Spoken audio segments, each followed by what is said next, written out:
February महिना म्हणलं की आपल्या सर्वांना उत्सुकता असते ती शिवजयंतीची. छत्रपती शिवाजी महाराज विश्ववंदनीय, अख्ख्या जगानं हेवा करावा असा हा रयतेचा राजा. परंतु या छत्रपती शिवाजी महाराजांच्या संपूर्ण चरित्र आणि चारित्र्यासंदर्भात गेली अनेक वर्ष, म्हणजे अक्षरशः 350 वर्षापेक्षा अधिक काळचा हा काळ होऊन गेला. अनेक वादविवाद आणि वेगवेगळ्या क्लुप्त्या लढवून छत्रपती शिवरायांचं चरित्र बदनाम करण्याचा प्रयत्न सातत्यानं या देशामध्ये होत आलेला आहे, हे आपण पाहत आलेलो आहोत. आणि याच विषयावरती आपणाशी संवाद साधण्यासाठी मी आज आपणासमोर हा विषय मांडत आहे. नमस्कार, मी अमरजीत पाटील. अमरवाणीच्या आजच्या या भागामध्ये आपलं सर्वांचं स्वागत आहे. विश्ववंदनीय छत्रपती शिवराय यांच्या संदर्भामध्ये आपल्यामध्ये ज्यावेळी इतिहासाचा विषय निघतो आणि छत्रपती शिवरायांचं स्मरण आपण करतो, त्यावेळेस आपल्या असं लक्षात येईल की या देशामध्ये प्रामुख्यानं 2 छत्रपती शिवराय सांगितले गेलेले आहेत. पूर्वी फक्त जे आपल्याला शिवराय माहीत होते ते टिळक परंपरेतील शिवराय माहीत होते, आणि अलीकडच्या काळामध्ये जे आपल्याला छत्रपती शिवराय माहीत झाले ते महात्मा ज्योतिराव फुलेंच्या परंपरेतील छत्रपती शिवराय माहीत झालेले आहे. म्हणजे छत्रपती शिवरायांना जे 50 वर्षाचं आयुष्य लाभलं, त्या 50 वर्षाच्या आयुष्यामध्ये छत्रपती शिवरायांनी अचाट असं पराक्रम केला, कर्तृत्व गाजवलं. परंतु या शिवरायांच्या नावानं मात्र गेली 350 वर्ष राजकारण, धर्मकारण, अर्थकारण आणि समाजकारण ढवळून निघताना आपण बघितलेलं आहे. छत्रपती शिवरायांचा नावाचा वापर प्रत्येकानं आपल्याला हवा तसा करण्याचा प्रयत्न केला. म्हणजे अगदी कुणी त्यांना हिंदूपद पातशहा म्हणलं, कुणी गोब्राह्मण प्रतिपालक म्हणलं. परंतु या सगळ्या संकल्पना खोडत महात्मा ज्योतिराव फुलेंनी छत्रपती शिवरायांचा यथार्थ गौरव केला, तो म्हणजे कुळवाडी भूषण छत्रपती शिवाजी महाराज. आज हे सांगण्याचं कारण म्हणजे मित्रांनो, अलीकडच्या काळामध्ये जशी शिवजयंती जवळ येते तसं सोशल मीडियावरती अनेक छत्रपती शिवरायांवरचे गाणी, पवाडे हे नव्यानं प्रस्तुत होत आहेत. परंतु हे प्रस्तुत होत असताना याच्यामध्ये एक चिंतेची बाब अशी आहे जी माझ्या पाहण्यात आली, ती म्हणजे काही शिवभक्तांनी आणि काही शिवप्रेमींनी त्यांच्या प्रेमाखातर म्हणा किंवा अज्ञानातून म्हणा किंवा आणि काही जणांनी जाणीवपूर्वक म्हणा छत्रपती शिवाजी महाराजांच्या आरत्या रचलेल्या आपण पाहण्यात आल्या असतील, आपल्यासुद्धा पाहण्यात आल्या असतील. मुळामध्ये मुद्दा असा आहे की छत्रपती शिवाजी महाराजांची आरती केली पाहिजे का? छत्रपती शिवाजी महाराजांना अनेक जण आपण दैवत मानतो, परंतु छत्रपती शिवाजी महाराजांना दैवत मानणं किंवा छत्रपती शिवाजी महाराजांचा देव म्हणून स्वीकार करणं हे आपल्या भविष्याच्या दृष्टिकोनातनं आणि शिवचरित्राच्या दृष्टिकोनातनं हिताचं आहे का अहिताचं आहे हे पाहणं अत्यंत गरजेचं आहे. कारण का मित्रांनो, छत्रपती शिवाजी महाराज हे तुमच्या माझ्यासारखे व्यक्ती होते, माणूस होते. ते त्यांच्या कर्तृत्वानं महापुरुष झाले. गेली 350 वर्ष तुमच्या माझ्या मनावरती त्यांनी अधिराज्य गाजवत आहेत आणि चंद्र सूर्य असोपर्यंत त्यांचं नाव कायम राहणार आहे. म्हणजे अक्षरशः रायगडावर सुद्धा ते लिहिलेलं आहे की याव चंद्र दिवा करो. जोपर्यंत चंद्र सूर्य आहे तोपर्यंत छत्रपती शिवरायांचं नाव आणि कर्तृत्व या संपूर्ण जगाला आदर्शवत असं असणार आहे. मग असं असताना छत्रपती शिवाजी महाराजांच्या आरत्या करण्याचा घाट काही जणांकडनं का घातला जातोय? कारण का जुन्या काळामध्ये सुद्धा मी सांगू शकतो की छत्रपती शिवरायांच्या काळात सुद्धा एक दरबारी कवी किंवा भाट ज्याला म्हणतात, कवी भूषण नावाचा त्या काळामध्ये सुद्धा घेऊन गेलेला होता.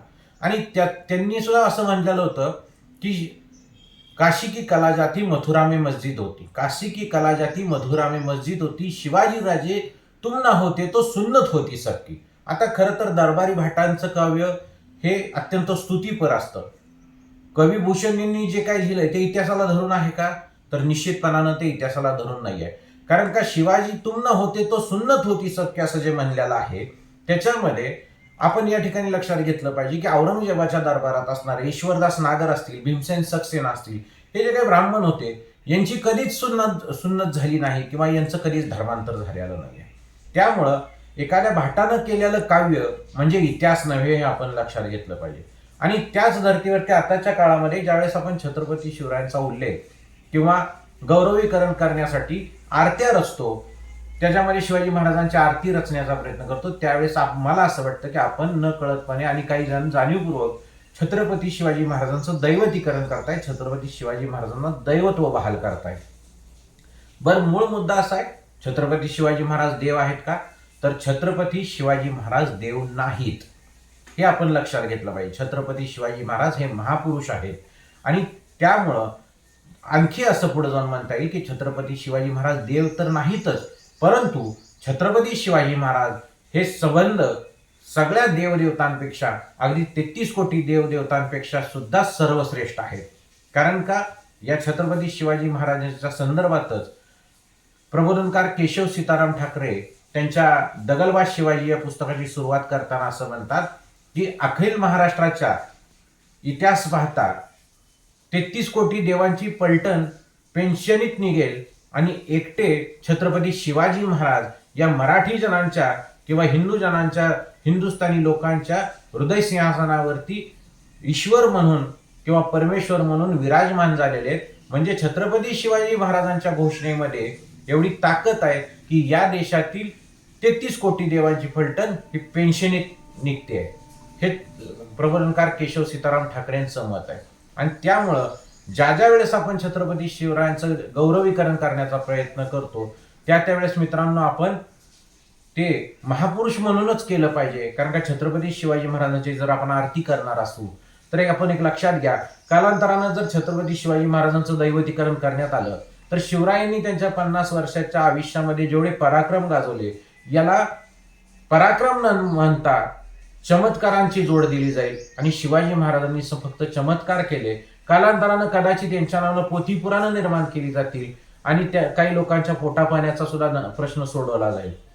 त्याच्याही पुढे जाऊन शिवाजी महाराजांचं दैवतीकरण का धोकादायक आहे तर शिवाजी महाराजांचं जर दैवतीकरण झालं तर महाराजांनी त्यांच्या उभ्या आयुष्यामध्ये जे कर्तृत्व गाजवलेलं आहे हे कर्तृत्व पुसून टाकलं जाईल आणि अगदी त्या कुठल्याही बुवा बापूच्या किंवा बाया बापड्यांच्या अंगामध्ये छत्रपती शिवाजी महाराज येतील. आणि तसं होणं मला वाटतं हे शिवाजी महाराजांचा विचाराचा आणि इतिहासाचा खून करण्यासारखा आहे. किंवा शिवाजी महाराजांच्या आपण जो काही इतिहास आज ऐकतो किंवा वाचतो आणि त्यातून जी आपल्या जगण्याची प्रेरणा घेतो त्याला कुठं तर आपण बगल दिल्यासारखं होण्याची शक्यता जास्त आहे. त्यामुळं माझी या निमित्तानं, या शिवजयंतीच्या निमित्तानं सर्व शिवप्रेमींना कळकळीची विनंती आहे, आपण छत्रपती शिवरायांचा गौरव करूया, छत्रपती शिवराय महाराजांचा खरा इतिहास वाचूया, छत्रपती शिवाजी महाराजांचे संबंधानं पवाडे रचूया. कारण का पवाडे हे गौरवीकरण असतात. आता काही पवाडे त्यांचे जे आहेत जाणीवपूर्वक निर्माण केलेले, जे शिवाजी महाराजांची हिंदुत्वादी प्रतिमा रंगवतात किंवा ठराविक धर्माचे अनुपालन करणारी अशी प्रतिमा रंगवतात, ते पवाडे न पाहता सार्वजनिक छत्रपती शिवाजी महाराजांचं शेतकरी धोरण, छत्रपती शिवाजी महाराजांचं प्रशासन, छत्रपती शिवाजी महाराजांचं सैन्य दळ किंवा शिवाजी महाराजांच्या लढाया, शिवाजी महाराजांच्या कौटुंबिक किंवा ते प्रजावत्सल असणं, हे जे सगळं आहे हे वेगवेगळ्या पवाड्यातून जे पुढे येतात तसे पवाडे आपण पुढे आणूया. परंतु कुठल्याही परिस्थितीमध्ये छत्रपती शिवाजी महाराजांची आरती करणं आणि शिवाजी महाराजांचं दैवतीकरण करणं हे आपण या शिवजयंतीच्या निमित्त रोखूया. आपणा सर्वांना या शिवजयंतीच्या भरपूर अशा शुभेच्छा देतो आणि या ठिकाणी थांबतो. जय जिजाऊ, जय शिवराय.